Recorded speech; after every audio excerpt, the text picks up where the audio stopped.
안녕하세요.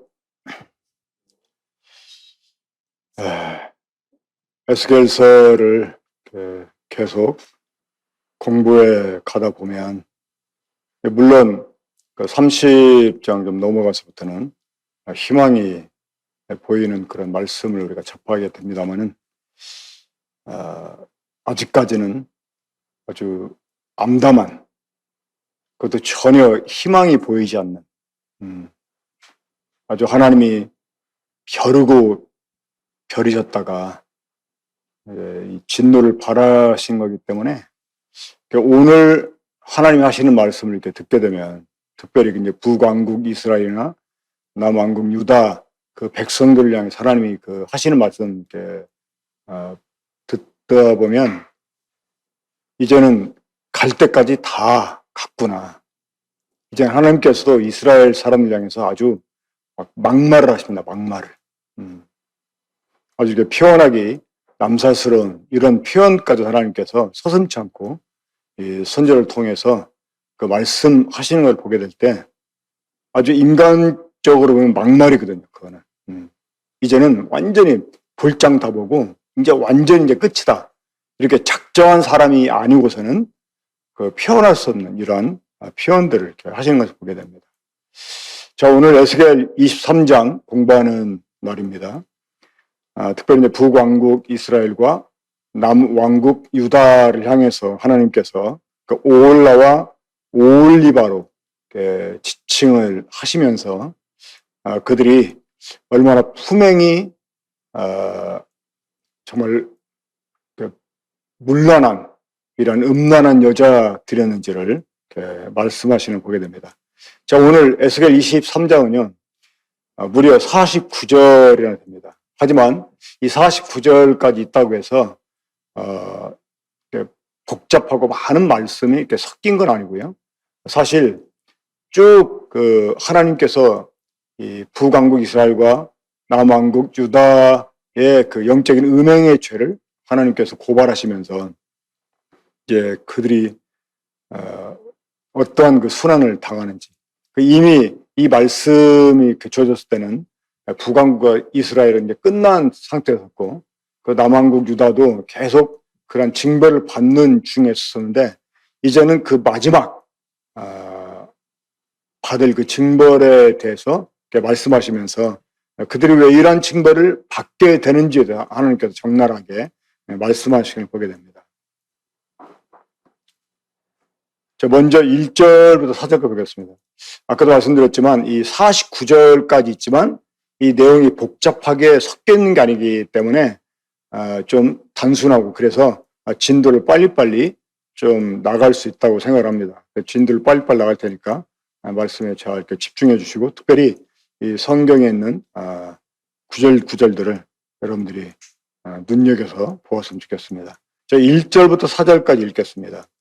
또 여호와의 말씀이 내게 임하여 이르시되, 인자야, 두 여인이 있었으니 한 어머니의 딸이라. 자, 이 두 여인은 바로 북왕국 이스라엘과 남유다 왕국을 가리키는 거죠. 그러니까 한 어머니의 딸이라고 하는 것은 이게 원래 한 나라였는데 이제 이 둘로 나누어진 것을 말합니다.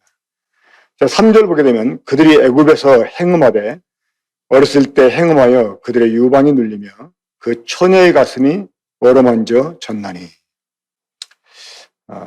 이것은 이제 이스라엘이 이집트에서 처음 나올 때를 말씀하는 건 아니고요. 나온 후에도 이들이 이집트를 상당히 사모하고 또 때때로 의지하고, 과거에 이집트가 누렸던 영광 같은 것들을 누리기를 원해서 그들의 역사의 자취들을 찾아보고 그들을 흉내내려고 했던 그런 적이 있었습니다. 그래서 이제 그럴 때를 말하는 거죠. 본격적으로 아수르하고 바벨론에 의해서 그들이 멸망을 당하기 이전에 이제 초기 때부터 이집트와 더불어 어떤 관련을 맺었던 것을 가리킵니다. 그러니까 이집트를 흉내내기 위해서 이집트를 사모하고 본받고 심지어 그들의 우상까지도 가져다가 섬기기를 주저하지 않았던 그러한 영적 음행을 이들이 했었기 때문에 이제 그거를 주님이 말씀하고 있는 것입니다. 자, 이 두 여인, 북왕국 이스라엘과 남유다 왕국을 향해서 하나님이 그 북왕국 이스라엘은 오올라라 이름하고 아우는 오올리바라고 이름을 하셨습니다. 저희 오올라라고 한 뜻은 뭐냐면 이 장막을 소유한 여인이라는 뜻입니다. 장막을 소유한 여인. 그리고 오올리바는 장막이 그녀 가운데 있다라는 뜻입니다. 이 오올리바, 그러니까 장막을 소유한 여인 혹은 그녀 안에 장막이 있다, 이 이름의 뜻은 이들이 가정이 있는 여자라고 하는 것입니다. 그러니까 가정이 있는 주부, 그러니까 유부녀를 가리키는 거죠. 그러니까 이 남편이 있고 가정이 있는, 그래서 이 장막 안에 거하는 여자가 그 행실을 단정히 하고 그 남편을 위해서 정조를 지켜야 되는데 아주 간음한 여인처럼 이 북왕국 이스라엘이 또 남유다 왕국이 하나님 앞에서 영적인 음행죄를 그 범한 것들에 대해서 하나님이 지금 말씀하고 있는 것입니다. 저희 오올라는 아까 말씀드렸죠. 이 북왕국 이스라엘 가리킨다고 그랬는데 이 북왕국 이스라엘이 맨 처음에는 이 아수르와 연합을 해가지고 승승장구할 때가 있었습니다. 이 대체적으로 이제 이 이스라엘 혹은 유다 이런 왕국들이 그 주변 소수 부족 국가들에 비하면 좀 대국처럼 보였었지만 물론 그 이전에 그 다윗 때나 솔로몬 때는 좀 그 위세가 대단했었죠. 하지만 그 뒤에 일어나는 그 신생 그 제국들에 의하면 아주 작은 그런 나라였습니다. 그리고 막 새롭게 일어나는 그런 나라들 보면 그 왕들이 그런 나라 왕들을 부러워하고 자기도 그런 나라 그 왕들처럼 자신의 국가를 좀 번영시키고 원하는 아마 그러한 이제 꿈을 갖게 되는 거죠. 그러다 보면 그런 나라와 이렇게 수교를 맺게 되고 그런 나라를 이제 그 본받고 흉내내고 싶어가지고 이제 심지어 그 나라가 가지고 있는 모든 것들을 끌어다가 배우려고 하고 그러면 심지어 그 우상마저도 이제 숭배하게 되는 이러한 도에 넘은 짓을 하게 됩니다. 자, 5절 봅니다. 오올라가 내게 속하였을 때 행음하여 그가 연애하는 자 곧 그의 이웃 아수르 사람을 사모하였나니. 그러니까 아까 제가 설명을 드린 것처럼 그 강성해지는 이 나라를 좀 따라 가고 싶어서 그 나라의 문물을 받아들이면서 심지어 그 당시는 거의 종교 중심으로 많이 국가들이 세워지고 그 문화가 형성되고 그런 때 아니었겠습니까? 그러니까 심지어 이제 그런 우상마저도 끌어들이게 되는 것입니다. 자, 6절 보면 그들은 다 자색 옷을 입은 고관과 감독이요 준수한 청년이요 말타는 자들이라. 그가 아수르 사람들 가운데 잘생긴 모든 자들과 행음하고 누구를 연하든지 그들의 모든 우상으로 자신을 더럽혔습니다. 그러니까 지금 이 마치 그 일반 여자들이 자색옷, 이 자색옷은 그 왕들이 입는 그런 옷 색깔이었습니다. 아주 이제 고귀한 어떤 귀족들을 가리키는 거죠. 그러니까 여자들이 뭐 그런 귀족 같은 집안 좋은 이런 남자들 좋아하잖아요. 그리고 높은 지혜 있는 사람들 또 거기에다가 잘생기기까지 했어요. 그리고 막 힘도 있어요. 말타는 자는 바로 힘 있는 것을 상징합니다. 그러니까 오늘날 여자들이 바라는 어떤 남자 그 상처럼 그런 어떤 이제 자신의 어떤 아주 이상형이라고 할 수 있는 거죠. 그런 것처럼 이스라엘이 북왕국 이스라엘이 이 아수르를 그렇게 배우고 싶어 했다고 하는 것입니다. 그래가지고 그 수교를 맺고 자주 왕래하면서 그날의 문물을 받아들이다가 여기 보면 누구를 연하든지 그들의 모든 우상으로 자신을 더럽혔다 이렇게 말하잖아요. 이게 이제 그 우상까지 끌어들여서 그 사람들이 섬기는 신을 섬기게 되는 거예요. 뭐 원래 북왕국 이스라엘은 유다에서 떨어져 나간 뒤에 그 여로보암의 그 간결을 해가지고 이 베델에서 이 베델 산당에서 이제 금송아지를 하나님이라고 하고 이제 섬기고 있었습니다만은 그 뒤에도 계속 이 우상을 끌어들인 그런 나라 아니겠습니까? 근데 특별히 이제 그러니까 아수르에게 그렇게 이제 가까이 하면서 아수르로부터 이러한 문물을 받아들이고 그 종교까지 수입하게 되고 그들이 섬기는 우상을 숭배하게 되면서 하나님 앞에 영적인 음행을 하게 됩니다. 그러니까 8절 봅니다. 그가 젊었을 때 애굽 사람과 동침함에 그 처녀의 가슴이 어루만져졌으며 그의 몸이 음란을 소돔으로 당한 바 되었더니 그가 그때부터 행함함을 마지 아니하였느니라. 그러니까 초기 때는 그 이집트를 사모하고 때로 이집트를 의지하고 때로 이집트의 것들을 이렇게 받아들이고 이제 그것은 정도가 그렇게 심하지는 않았던 것 같아요.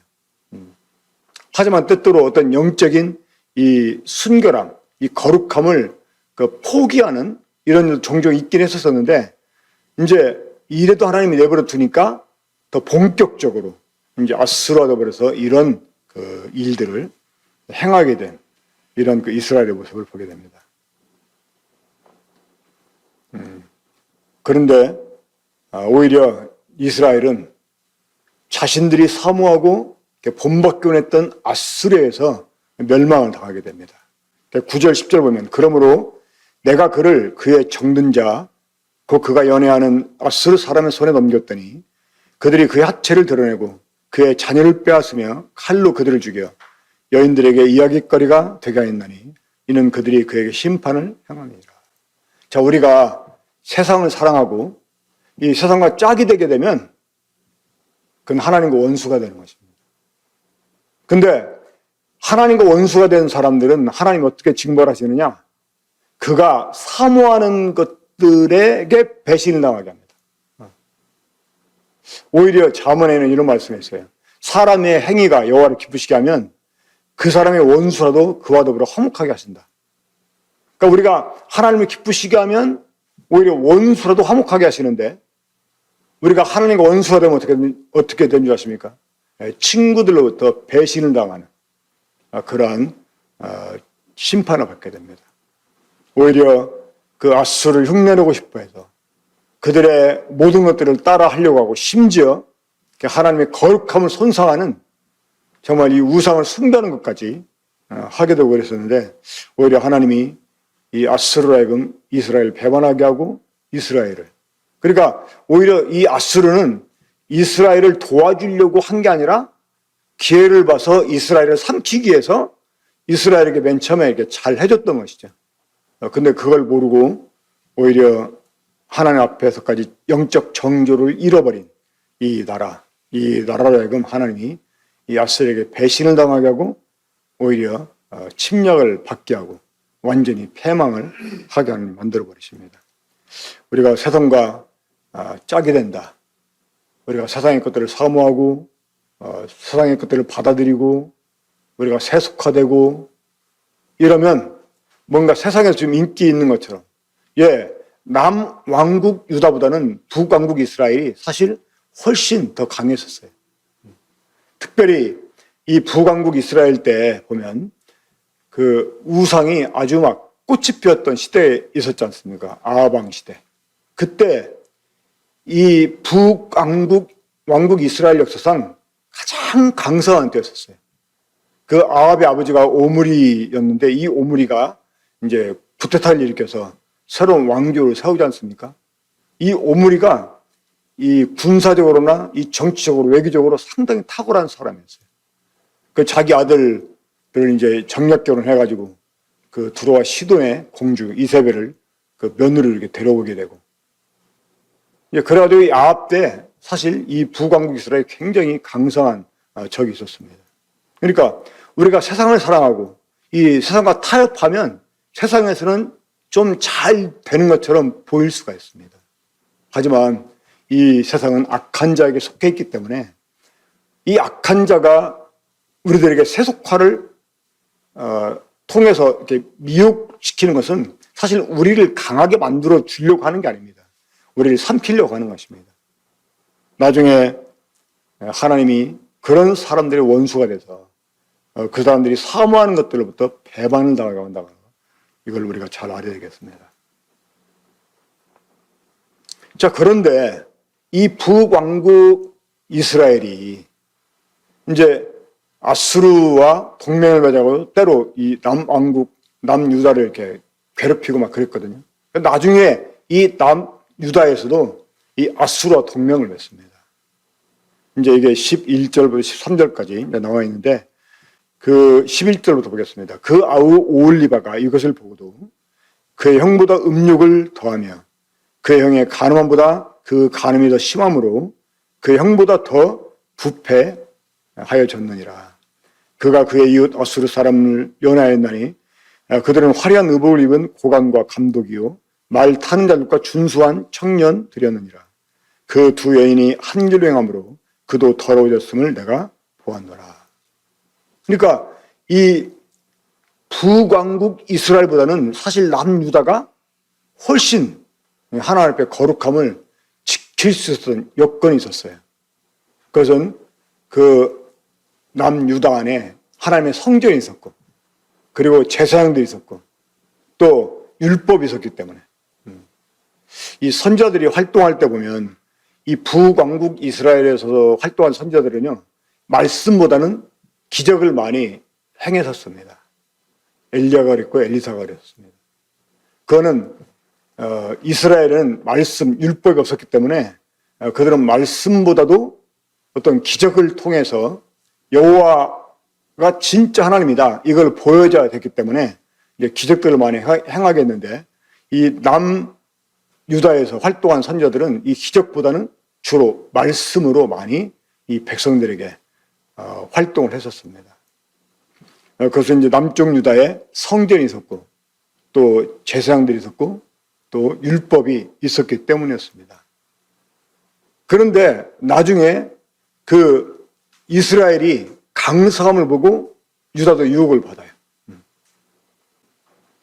이 북왕국 이스라엘과 달리 남쪽 유다만은 하나님 앞에서 거룩함을 지켜야 되는데, 오히려 이 한술 더 떠가지고 그 북왕국 이스라엘보다 더 큰 이 죄를 지게 됩니다. 자, 북왕국 이스라엘이 아무리 많은 우상들을 숭배하고 그 우상들을 위해서 많은 산당을 지었다 해도요, 그것은 어디까지나 그냥 하나님이 정하신 거룩한 곳이 아니었기 때문에 뭐 아주 더 심각하다, 그것까지는 말할 수가 없습니다. 하지만 남유다는 어땠었습니까? 예루살렘에 성전이 있었어요.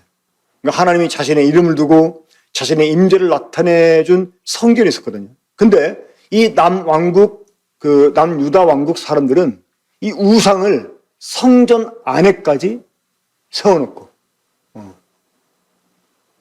이걸 완전히 그 하나님을 바꿔치기 하는, 하나님을 정말 하나님 면전에서 대놓고, 그러니까 이 북왕국 이스라엘은 만약에 이 음란한 여자로 비유한다면 그래도 남편이 안 보는 데서 음행을 했다고 할 수 있어요. 그런데 남유다는 남편이 보는 눈앞에서 그런 행음을 하는 거예요.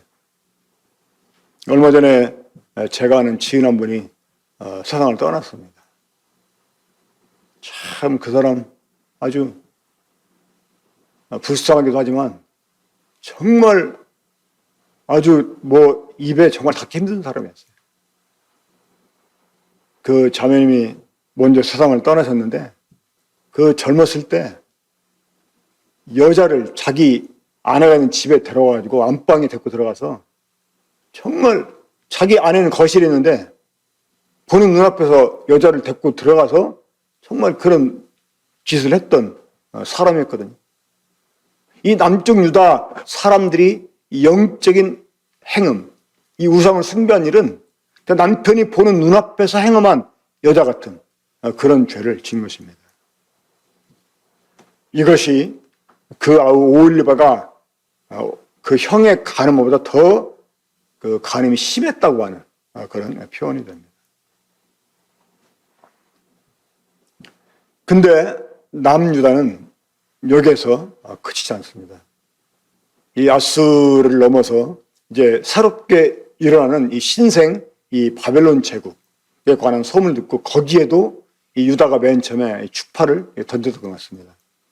아마 그러니까 이 크고 번성하기 원하는 이런 그 유혹을 받은 사람들이 보면은 그 하나님의 진리에서 어긋나 가지고 결국 하나님의 거룩함을 떠나는 이러한 그 모습들을 보게 됩니다. 이제 14절부터 17절 말씀이 같은 비슷한 류의 말씀이 되겠습니다.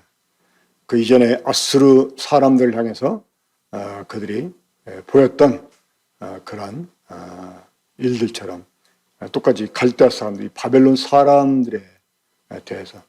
근데 특별히 이제 그 15절 뒷부분에 보면 이런 말씀이 있어요. 곧 그의 고향 갈대아 바벨론 사람 같은 것이라. 그 우리가 때로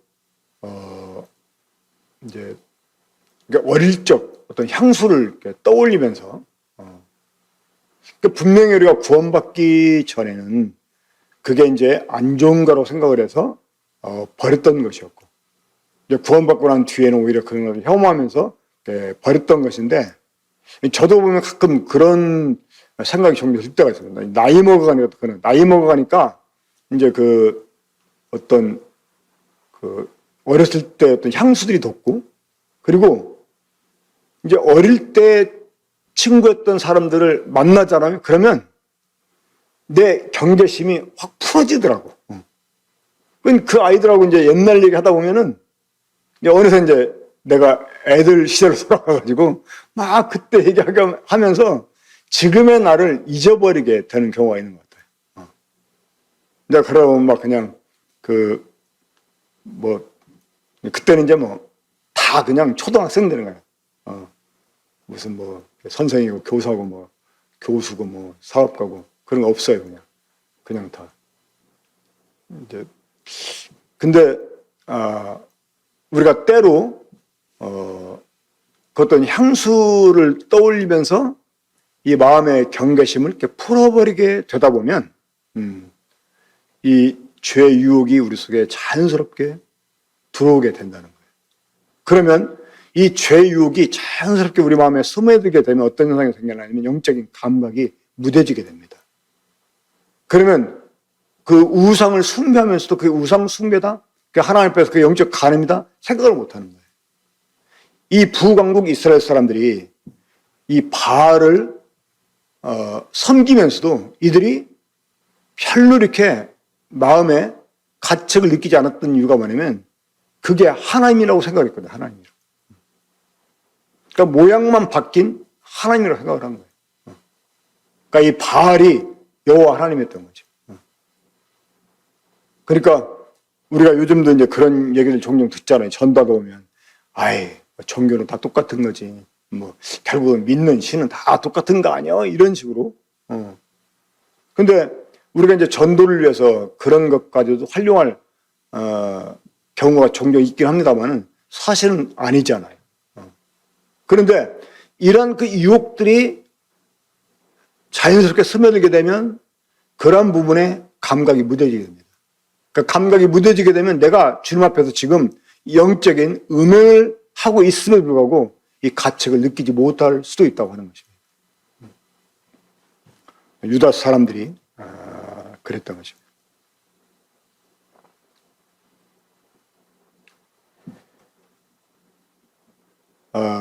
이 18절부터 21절까지 나와 있는 말씀은 좀 상당히 솔직히 표현하기가 약간 거시기한 그런 내용도 좀 있습니다.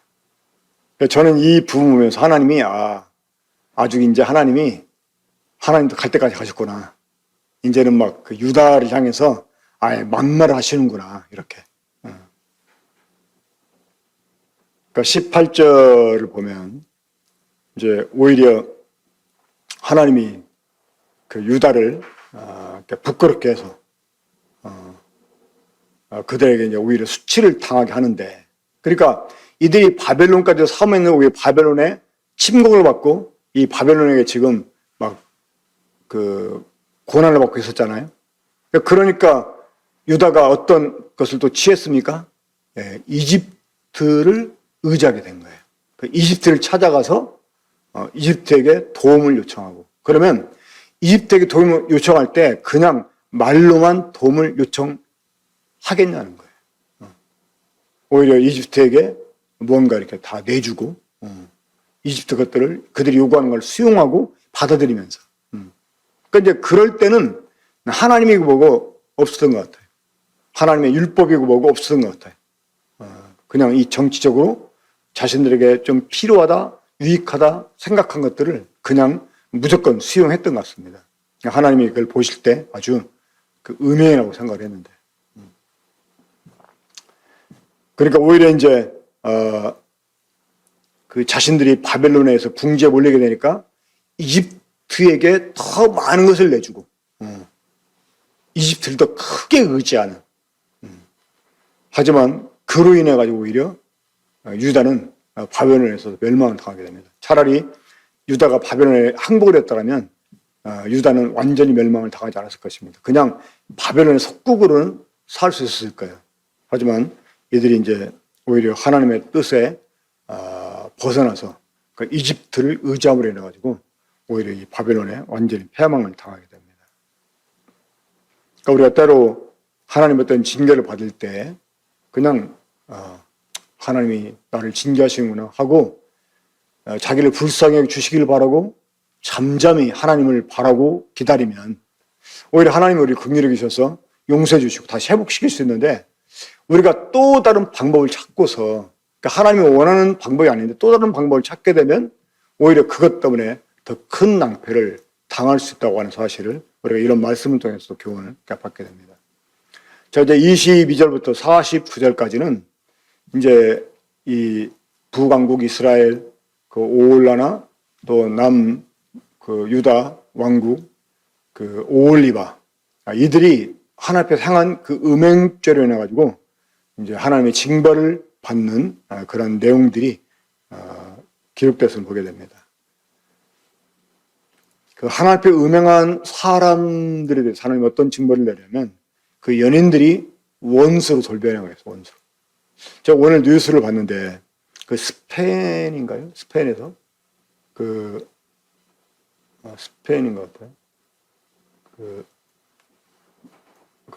스페인은 터키인데 이 한국의 40대 남자하고 20대 여자가 전혀 알지 못하는 사람인데 인터넷상에서 만나가지고 이 터키에서 한 달 살기 해가지고 이제 같이 가가지고 방도 없고 살았다나 봐요. 근데 이 남자가 막 여자 휴대폰도 막 다 때려 부수고 뭐 하면서 막 여자를 막 이제 성폭행하고 막 그런 것들 다 사진 찍고 해가지고 이제 여자를 아주 막 그 자기 노예처럼, 성적인 노예처럼, 그러면 뭐 성적인 학대를 하고, 뭐 뉴스 제목에는 그렇게 나왔더라고. 성고문까지 했다고.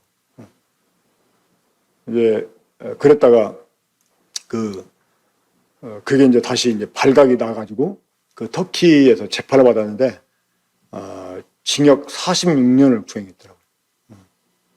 그 사람들이 막 시원하다고 한국 그 검찰보다 나은 것 같다 이러면서 막 댓글 달아놨는데, 자, 그 두 사람이 맨 처음에는 정말 연인처럼 마치 부부처럼 지낼 것처럼 서로 합의하에 이국에 가서 방도 없고 한 달 살기를 시작을 했는데 갑자기 남자가 돌변해가지고 정말 이제 마치 납치범처럼 돼버린 것이죠.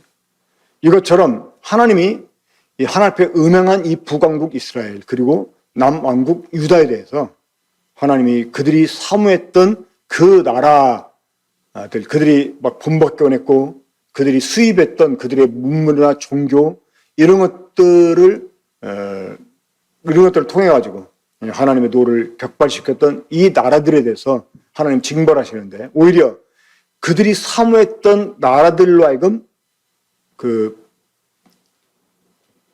오히려 탄압을 받게 하는 그러한 징벌을 받게 합니다. 이제 그런 내용들이 22절부터 24절까지 나오는데 그 24절 그 뒷부분에 보면 이런 말씀이 있어요. 내가 재판을 그들에게 맡긴즉 그들이 그들의 법대로 재판하리라. 그러니까 내가 사모했던 것들이 도리어 나에게 원수처럼 돌변해가지고 오히려 나에게 정말 패망을 가져다 주는 그런 일들은 하나님을 배신한 우리들에게 하나님이 징벌하시는 일종의 재판이다라고 우리가 교훈을 받아야 됩니다. 계속해서 그 연인에게서 유린당하는 징벌을 받는 모습 봅니다. 자, 25절 봅니다. 내가 너를 향하여 질투하리니 그들이 분내어 내 코와 귀를 깎아내리고. 얼마나 끔찍합니까? 정말 자신의 미모를 자랑해서 남들이 유혹하던 그 여자를 도리어 막 콧등을 베내고 귀를 잘라내고, 그러니까 그 남자를 유혹하려고 주파를 막 꾸미고 막 치장하고 이러면서 막 주파를 이렇게 던지고 했던 그 얼굴을 오히려 도륙내버리는 아주 막 끔찍한 그런 징계죠. 그 영적 음란의 결과, 그 28절부터 31절까지 보면 이제 하나님께서 그들이 오히려 수치를 당하도록, 이거는 실제적으로 나중에 바벨론이 유다의 침공에 들어가가지고 사람들을 포로로 끌고 갈 때 이런 일이 있었습니다. 다음 28절부터 32절까지 제가 읽겠습니다. 주 여호와께서 같이 말씀하셨느니라.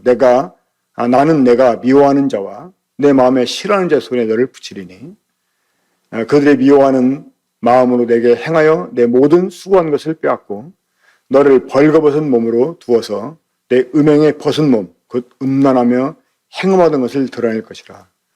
내가 이같이 당할 것은 내가 음란하게 이방을 따르고 그 우상들을 더럽혔기 때문이로다. 내가 내 형의 길로 행할은즉 내가 그의 잔을 내 손에 주리라. 그 중국에서 종종 그런 일이 일어나잖아요. 그러니까 자기 남편하고 바람 폈던 여자 막 쫓아가 현장을 잡아가지고 막 여자하고 다 벗겨가지고 밖으로 쫓아내가지고 막 수치를 당하게 하는 그런 것처럼 하나님께서 그 이스라엘이 행한 그 음행죄에 대해서 해당되는 그 수치를 그들 하여금 이제 당하게 하셨습니다. 네, 그 32절부터 35절도 사실 같은 이제 맥락의 그런 말씀입니다. 사실 오늘 우리가 함께 공부하게 되는 이 에스겔 23장은 내용 자체가 어려운 내용이 아닙니다. 좀 이렇게 절수가 길어서 그렇지 이게 내용 자체는 쭉 이어지고 거의 비슷한 그 유의 말씀이기 때문에 어려운 내용은 아닙니다.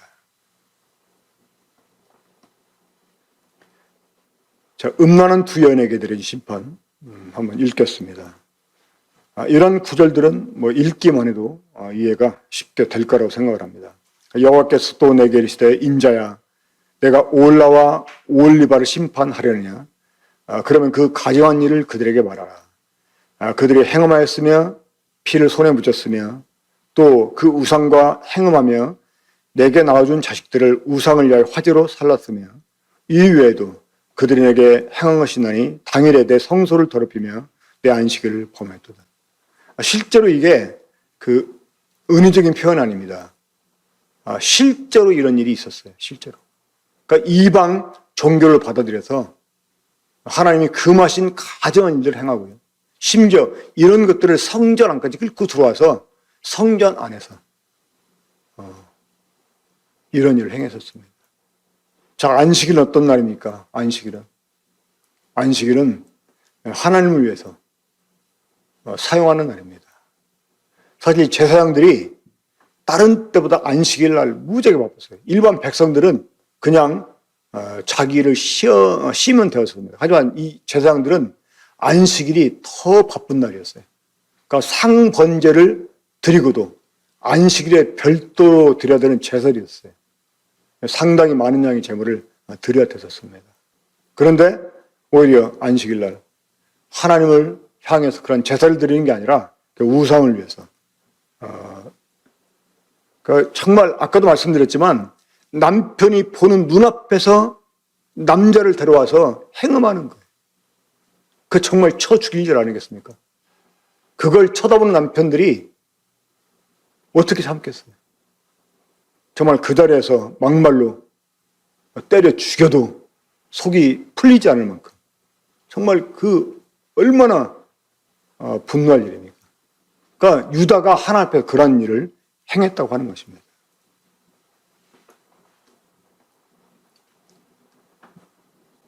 (39절부터) 계속 봅니다. 그들이 자녀를 죽여 그 우상에 드린 그날에 내 성소에 들어와서 더럽혔어요. 그러니까 이 하나님과 우상을 겸하여 섬기는 거예요.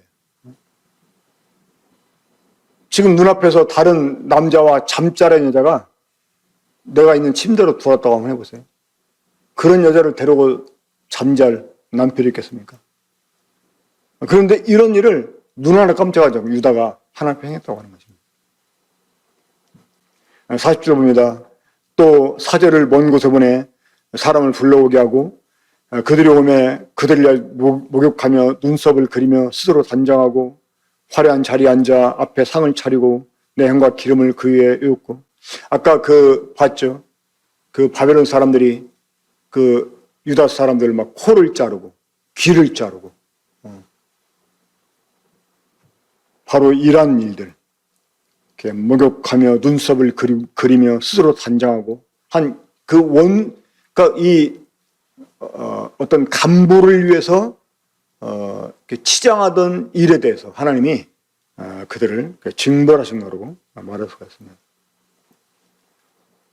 제가 이 구절의 제목을 창녀 같은 두 여인 이렇게 말했는데 사실 이 이스라엘과 남유다는 하나님 앞에서 오히려 창녀보다 못한 그런 자들이었어요. 차라리 창녀는 돈 때문에 먹고 살기 힘드니까 그런 것 때문에 그 자기 몸을 내어준 사람들이라고 한다면 이 이스라엘 유다는 그렇지 않았었습니다. 오히려 자기 간부들에게 돈을 줘가면서 음행했던 그런 여자들이었다고 하는 것입니다. 그러니까 아주 창녀보다 못한 그런 여자들이었던 것이죠. 42절 말씀은 그들이 창녀처럼 행하고 그 이웃 나라와 더불어 그 음란한 그런 행위를 했던 음란한 이 교류, 종교적인 교류를 했던 것을 지금 보여주는 말씀입니다. 자, 43절 보면 내가 음행으로 세한 여인을 가리켜 말하고 그가 그래도 그들과 피차 행음하도다. 이게 음행으로 쇠한 여인. 그러니까 이제는 막 늙어가지고 추해 보여요. 그런데도 여전히 그런 일을 행하는 거예요. 정말 기생 이상하게. 차라리 기생은 돈을 위해서 웃음 팔고 몸을 팔지만 이스라엘과 유다는 이런 기생보다 더 사실은 음란한 그런 사람이었던 것입니다.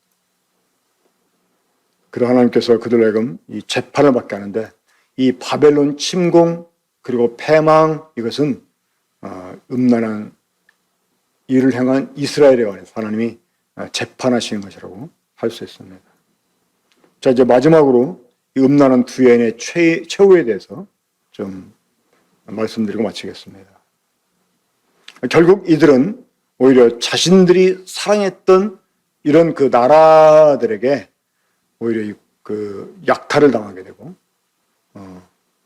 그들의 칼에 죽임을 당하게 됩니다. 그리고 모든 것을 빼앗기게 되고 그러면서 이제 포로 다 끌려가게 되죠. 그것도 부끄러움 속에서. 자, 이것이 그 하나님 앞에서 영적 음행을 한 나라들에 대한 하나님의 일종의 보응이었다라는 것으로 생각한다면 우리 역시 하나님 앞에서 우리가 어떻게 살아야 되는지를 정말 뼈저리게 교훈을 받게 됩니다. 또 그렇게 받아야 됩니다. 에스겔서 공부하면서 계속 강조하는 말입니다만 이 영적인 낙관주의에 우리가 빠져서는 안 됩니다.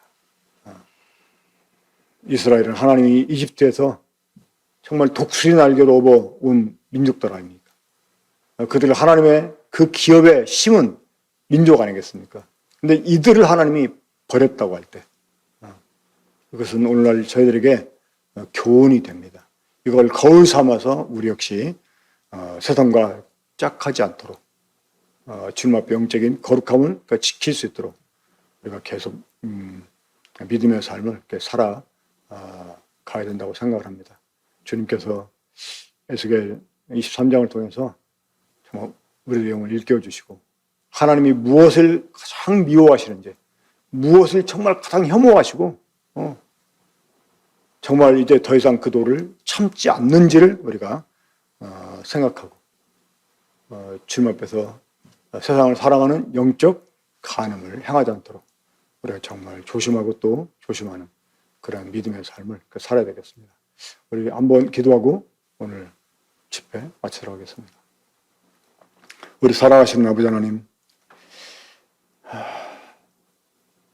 우리가 오늘 들은 이 말씀을 저희들의 영혼의 거울로 삼아서 저의 삶을 돌아보고 혹 저의 마음에 혹은 저의 삶 가운데 주님이 미워하시는 우상이 있지 않은지 저희가 주님 앞에 영적인 행음을 하고 있지 않은지 우리가 하나님과 원수가 되는 이런 삶을 스스로 행동하지 않는지를 돌아보게 해주시고 주님, 이 하나님의 손에 빠져드는 것이 얼마나 큰 두려운 일인지를 알게 해주셔서 주님 앞에 회개하고 다시금 우리의 삶을 바르게 주 앞에서 정말 세워갈 수 있게 주시기 원합니다. 주님 이런 말씀을 주시는 것은 저희들을 징계하기 위해서가 아니라 회개케 하시고 바르게 하기 위함이오니 주님 우리가 이 말씀을 건너듣지 않게 해주시고 주님 앞에 다시금 저희들의 모습을 돌아볼 수 있게 해 주시길 바랍니다. 주님 앞에 이 모든 것을 정말 알게 될 때 이 모든 것 우리 주 예수님의 이름으로 기도합니다. 아멘. 네, 오늘 집회를 모두 마치겠습니다.